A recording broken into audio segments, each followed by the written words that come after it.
ایک بار کی بات ہے، ایک چھوٹے سے پرسکون گاؤں میں بلال نام کا ایک پیارا سا بچہ رہتا تھا۔ بلال سمجھدار تو تھا، مگر ایک بات اس میں کم تھی، وہ صبر نہیں کر پاتا تھا۔ ہر کام اسے فوراً چاہیے ہوتا تھا۔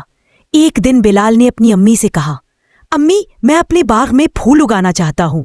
امی نے مسکرا کر کہا، ضرور بیٹا، لیکن یاد رکھو پھول محنت اور صبر مانگتے ہیں۔ بلال نے جلدی جلدی بیج لا کر مٹی میں لگا دیے۔ اگلے ہی دن وہ باغ میں دوڑتا ہوا آیا اور مٹی کو غور سے دیکھنے لگا، پھر بے چینی سے بولا، امی ابھی تک کچھ نہیں ہوگا، پھول کب نکلیں گے؟ امی نے شفقت سے اس کے سر پر ہاتھ رکھا اور کہا، بیٹا اللہ ہر چیز کو اس کے وقت پر اگاتا ہے، بس پانی دیتے رہو۔ دن گزرتے گئے، کبھی بارش ہوتی، کبھی دھوپ نکلتی۔ بلال روز آ کر مٹی کو دیکھتا، مگر خود کو رکنے کا کہتا، نہیں بلال صبر کرو۔ پھر ایک روشن صبح بلال باغ میں آیا تو اس کی آنکھیں خوشی سے چمک اٹھی۔ مٹی میں سے چھوٹے چھوٹے سبز پتے باہر جھانک رہے تھے۔ وہ خوشی سے چیخ کر بولا، امی دیکھیں یہ اگایا ہے، واقعی اگایا۔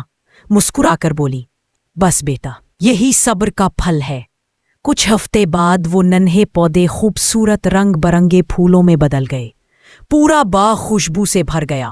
بلال پھولوں کے پاس کھڑا تھا، اس کی آواز میں سکون تھا، امی میں سمجھ گیا جو شخص صبر کرتا ہے اللہ اسے وقت پر بہترین انعام دیتا ہے۔ امی نے پیار سے کہا، شاباش میرے بیٹے۔